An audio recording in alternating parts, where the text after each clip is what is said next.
Yeah, hi. This is Quiet Storm. Um, a few weeks ago, I did say that I was going to go to the local cemetery for a few hours, and I was gonna uh, put out a report on my findings. But what happened is, I did go. I spent 4 hours there, and when I did my report on a Word document, I lost it. And then I've been grappling to get this thing done on technology ever since. So apologies for any delay. But yeah, I was 50 2 months ago now, and I think I did a little write-up on the changes or what I've observed, or responding to questions people asked me about feeling how I was feeling now that I was 50. And a few things have just kind of kicked off in my mind. So there's been some sort of I don't know, people like to say paradigm shift, but there's a bit of change in my outlook and just my approach to certain things and my fascination with certain things. And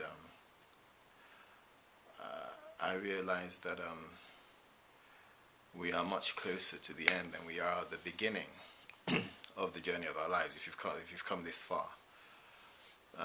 So I just got thinking, and I was thinking the fact that in another number of years, we'd be dead, basically. And for some reason that I cannot explain, I realized, actually I can explain it. I was talking to my daughters one day, and one of them didn't know who Cliff Richard was. I don't rate him too much as a musician myself, but within the context of the United Kingdom and possibly Europe, he's a huge star. So for somebody who's lived all their life in this country not to know who Cliff Richard is, that got me thinking. And I kind of discovered that I wouldn't like to be forgotten. The thought of not being remembered it bothered me. And so against this backdrop, I went down to the cemetery, and I walked around. I was there for about 3-4 hours. I just started looking at different graves, graves of children, graves of young people, graves of teenagers, graves of old people, graves as recent as the day I was there, and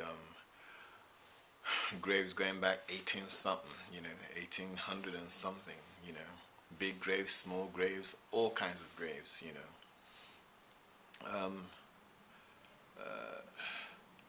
graves with flowers, graves without flowers, remembered graves, forgotten graves. But I did find that there were there was quite a variation in the headstones that you'd find there. And I wish I could see without my glasses. I can see, but I can't see in terms of reading. Anyway, there were very big headstones, and and there were small ones, and there were ones that and I would look at them and I'd read the inscription, and you could tell from these things that these were very important people in their time. They were people who had, or people who held a high office in their time, or people of great importance who did something meaningful and significant within their community at that time. And then there were other graves that just spoke of nothing, where it would appear that the person who occupied that particular grave was somebody who just lived and died, and that was about it. No life is inconsequential, but in terms of leaving significant footprints in the sand of time, one could say that they were inconsequential in their existence. And I studied all of this stuff, and I sat down. I watched people coming to tend these graves and put flowers, and after they'd leave, I'd go and see how long they'd been dead, and it'd be amazing that some of them been dead a very long time, but people were still coming to tend to the graves, and so people still remembered these dead people. Conversely, there were people who had died, and nobody was coming anymore to tend to their graves, and their headstones were all wobbly and stuff. And all of that sort of thing was going on. So, and all of this sort of informed me, and I asked myself the question, how long after I'm dead would I be remembered? For how long? How long? You know, because it occurred to me that, a time will come, when Muhammad Ali, the greatest,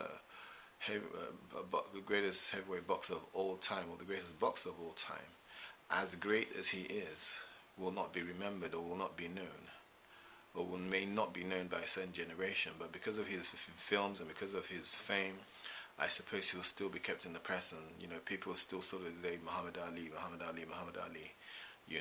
Martin Luther King will probably still be remembered.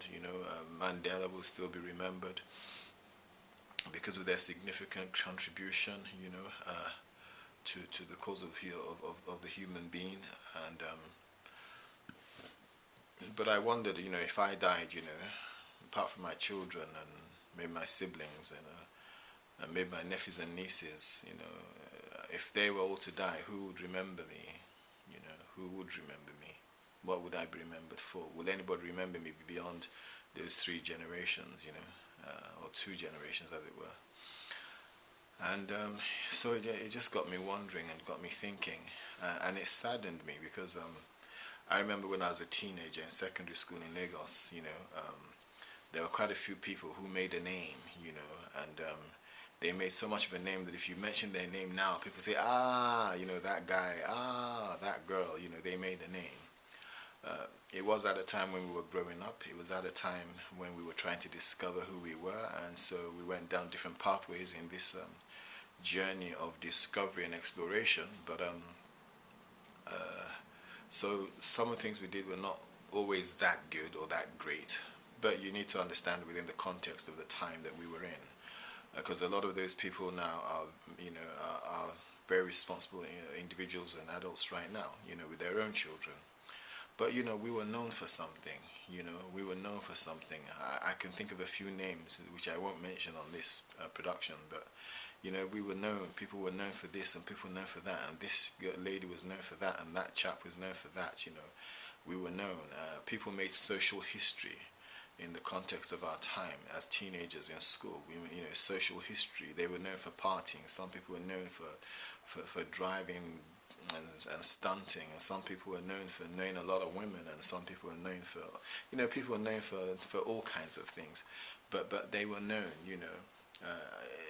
and it was incredible, because if certain people at your party, some of these known people came into your party was hit, and you knew the creme de la creme, in the same way that if you went to a party and they didn't play certain records, then you didn't have a party, really. Your party it was a flop, So people were known, people made history, people knew how to make history.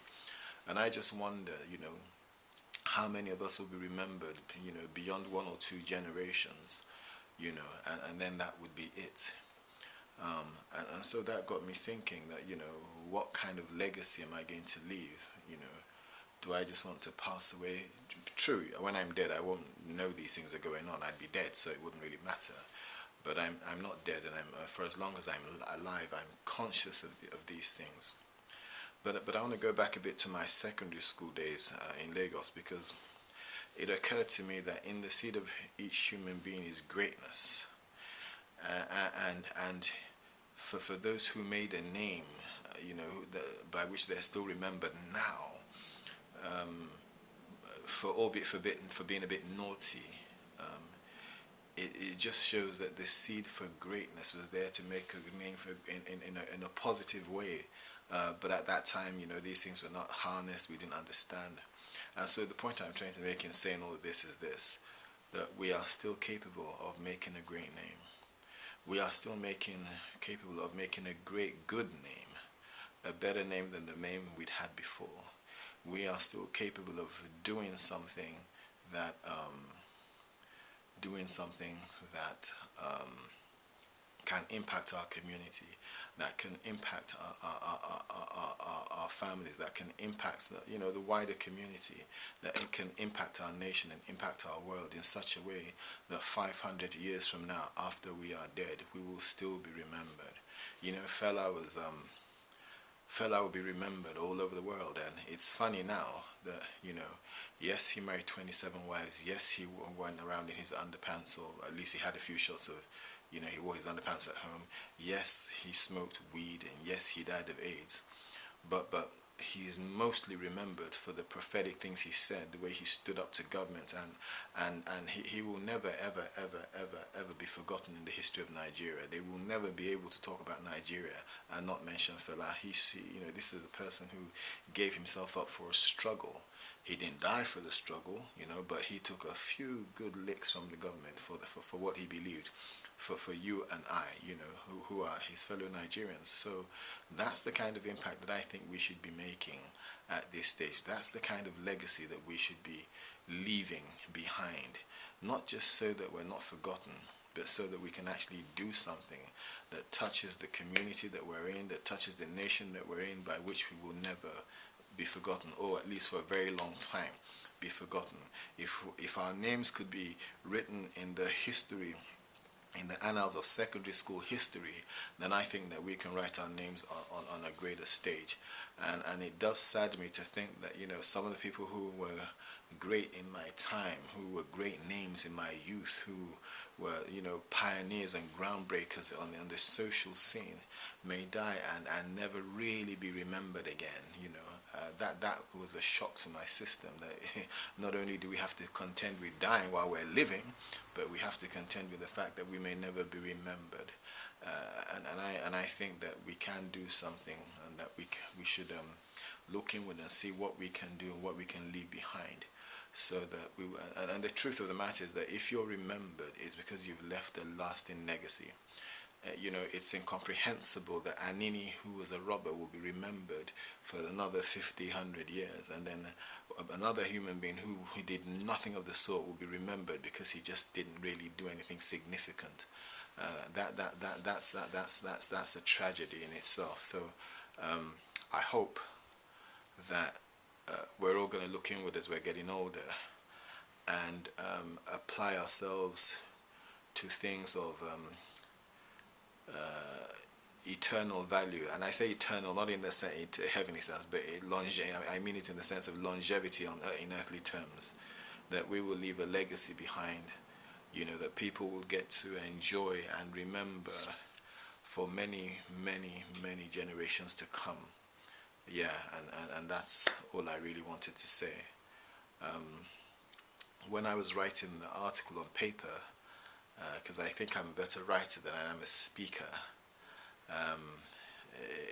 it was very difficult to write, because as I was writing, I was going through the different emotions assigned to the truths and the realities of that visit. I think a few weeks on now, I'm in a much better place, but nonetheless, the fact that a generation will come that will not know who we were, a generation will come who would not even understand, in fact, that generation is already here. They won't even understand that back in the day, we were hip people. Back in the day, we were movers and shakers. Back in the day, we had influence and impact. Back in the day, we were known all over the place. Back in the day, people called our names.